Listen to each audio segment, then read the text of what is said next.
మొట్టమొదటిగా ఓంకారం చేస్తే ఏమిటవుతుందని అంటే, ఓంకారం మీరు ఉచ్చరిస్తున్నారంటే దాని అర్థం ఏంటి?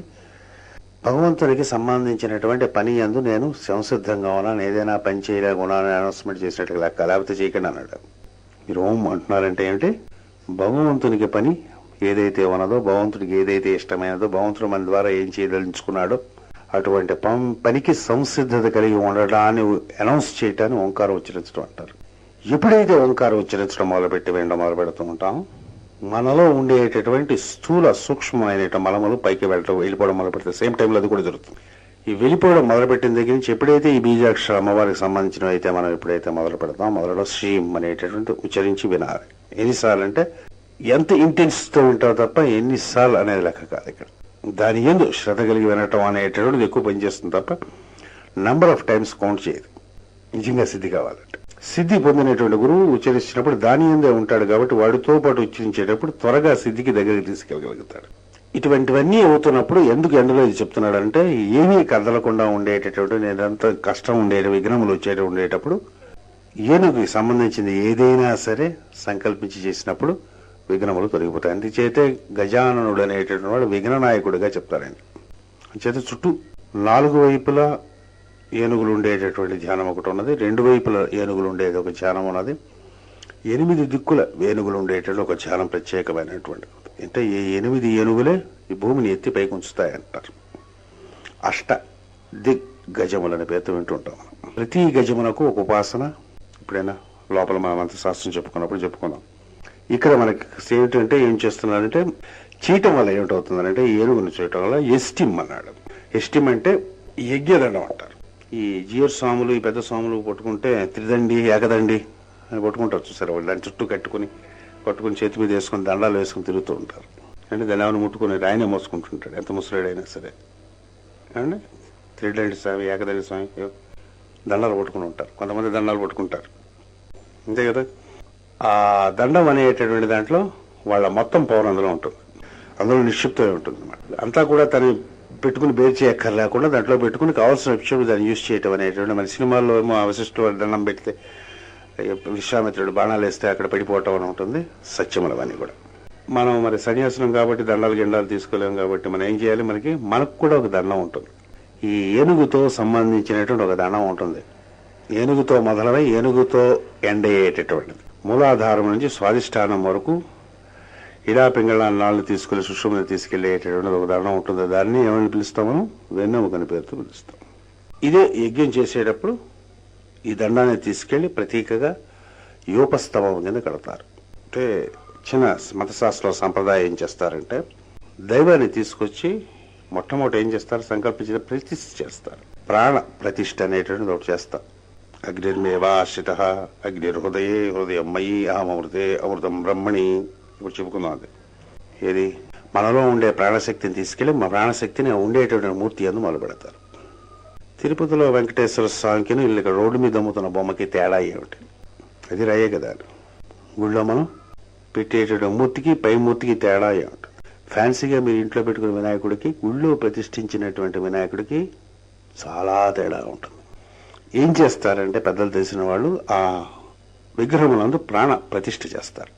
మామూలుగా రోజు కల్పన చేసేటప్పుడు కూడా మనం ఏ మూర్తికి అయితే జపం చేస్తామో దాని యందు ప్రాణ ప్రతిష్ఠ చేసి మళ్ళీ ఆ ప్రాణాన్ని మళ్ళీ తీసుకోవటం అనేటటువంటి సంస్కారం ఉన్నది, తెలిసిన పెద్దలు చేస్తారు. అలాగే యజ్ఞం చేసేటప్పుడు యూపస్తంభం అని కడతారు. ఒకటి మధ్యలో ముందు యూపస్తంభం పెట్టాలన్నమాట. యూపస్తంభం అంటే యజ్ఞం మొత్తం దానికి అక్కడ తీసుకొచ్చి బలి ఇస్తారు.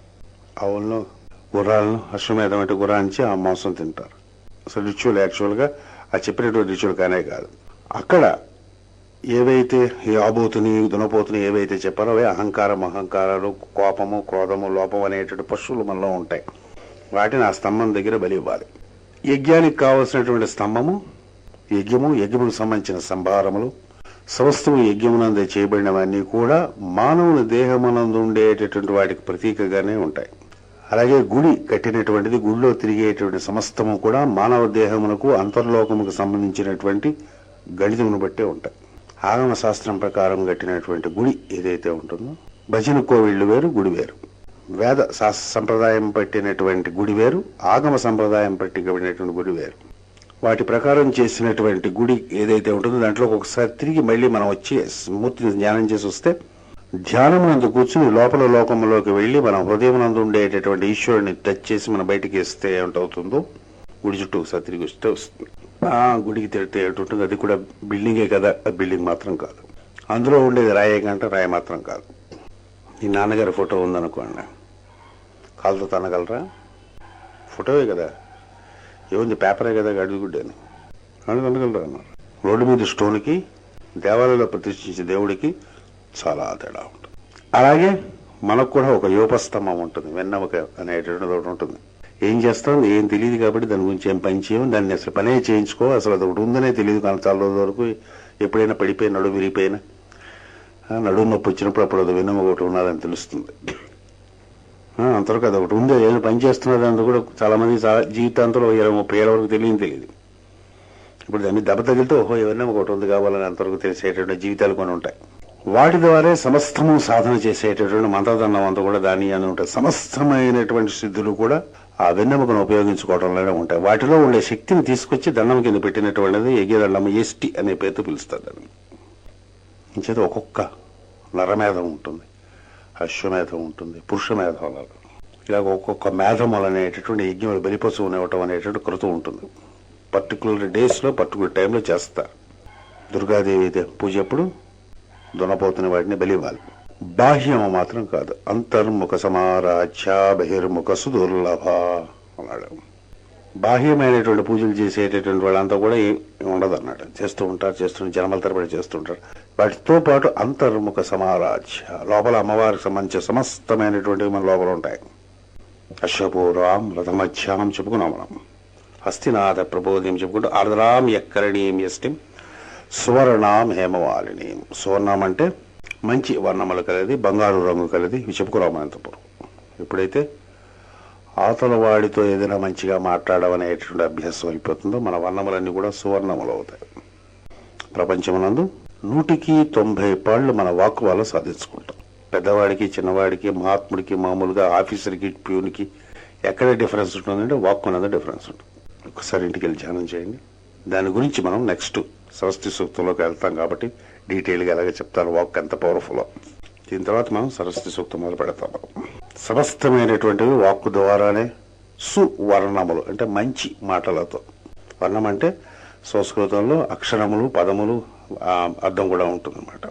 అక్షర సముదాయం అంటే మంచి అక్షరముల యొక్క సంప్రదాయంతో మాట్లాడుతుండేటప్పుడు మాట్లాడే దాంట్లో ఉండేటటువంటి దానివల్ల అవతల మనకి పనిచేసి పెడతారు. కానీ అందులో చిన్న తేడా ఉందన్నాడు. ఇక్కడి నుంచి మాట్లాడడం మొదలుపెట్టారు. ఇంటలెక్చువల్ గా లౌక్యంగా పనిచేయదు అన్నాడు.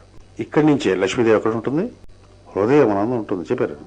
ఇక్కడి నుంచి ఎవరితోనో మాట్లాడితే కరక్కపోవటం ఉంటూ ఏముండదు అన్నాడు. హృదయం ద్వారా ప్రేమతో అవతల వాడితో మాట్లాడే మాటలు ఏవై ఉంటాయో అవి లక్ష్మీదేవికి సంబంధించినటువంటి సువర్ణములు అంటారు. అటువంటి వాక్కులు యందు లక్ష్మీదేవి ఉంటుంది. సమస్తమైన సంపదలు ఇస్తూ ఉంటుంది. సప్టియో అన్నాడు. అలాగే సూర్యుడి నుంచి వచ్చేటటువంటి కాంతులన్నింటిని కూడా వర్ణములని పేరుతో పిలుస్తారు. అవి కూడా వర్ణములే. రంగులు కూడా వర్ణములని పేరుతో పిలుస్తారు. ఆవిడ యొక్క వైభవం పదములతో ఉంటుంది, రంగులతో ఉంటుంది. వీటిని రేసెస్ అనే పేరుతో మనం తర్వాత సిక్కి డాక్టర్ అనే క్లాసులో మనం చెప్పుకున్నాం. మళ్ళీ షష్ఠి సూక్తంలో చెప్పుకుంటాం బాగా. వాటి 7 కిరణములుగా 7 గుంపులుగా భూమి అందు వ్యక్తం అవుతూ ఉంటారు మానవ జాతి ఎప్పుడు కూడా. ఈ గుంపు యొక్క వైభవములన్నీ కూడా ఆవిడికి సంబంధించి లక్ష్మీదేవి నుంచి ఆవిడ నుంచి వస్తాయి. హేమమాలిని మన తర్వాత ఏంటి, హేమమాలి అంటే బంగారు హారములు వేసుకునేటటువంటిది. సూర్య అంటే సూర్యుని యొక్క వెలుగు తన స్వరూపముగా అయినటువంటిది. ఇవన్నీ కూడా మనం పూర్వం వ్యాఖ్యానించుకున్నాం అని చెప్పుకున్నాం. హిరణ్మయం ఇవన్నీ కూడా మొట్టమొదటిలో చెప్పుకున్నాం మనం. సూర్య అంటే సూర్యుని యొక్క ఆకారం, కాంతి, రంగులు, పేర్లు ఇవన్నీ కూడా తన స్వరూపముగా అయినటువంటిది లక్ష్మీదేవి. అంచేత ఉపాసన చేసేటటువంటి వారు సూర్యుని యొక్క కిరణముల యందు లక్ష్మీదేవిని ఉపాసన చేస్తారు. చంద్రుని యొక్క కిరణముల యందు లక్ష్మీ చంద్రాం హిరణ్మయం అని చెప్పుకున్నాం. సూర్యుని యొక్క కిరణముల నుంచి వచ్చేటటువంటి వాటిని చేస్తారు. చేత పొద్దున పూట సూర్యోదయ కాంతిలో ఉండేటటువంటి అరుణమైనటువంటి కాంతి ఏదై ఉంటుందో ఆ కాంతి కలిగినటువంటి అమ్మవారిని కానీ ఊహించగలిగితే, జపం చేయగలిగితే సమస్తమైనటువంటి కోరికలు సిద్ధిస్తాయని ఒక సాధనం అన్నది. జపా కుసుమ సంకాసం అంటారు అన్నమాట. ఎర్రని పొద్దున్న అరుణ కాంతిలో ఉండేటువంటి చీరతో అమ్మవారిని ఆ కాంతిని స్మరించడం వల్ల, ఆ కాంతితో ఉండే అమ్మవారిని స్మరించడం వల్ల మన యందు క్రియేటివ్ ఎబిలిటీ పెరుగుతుంది. దాంతోపాటు ఆవిడికి సంబంధించిన అక్షరములు ఏవైతే సువర్ణములు అంటే ఇందాక నేను చెప్పినట్టు శ్రీం హ్రీం క్లీం ఇవన్నీ కూడా సువర్ణముల కింద లెక్క. ఏమంటే సువర్ణాలను ఇస్తాయి. సువర్ణాలంటే డబ్బులు ఒకటే కాదు, అవతల మనం ఇప్పుడు మాట్లాడేటప్పుడు సువర్ణమై ఉంటుంది.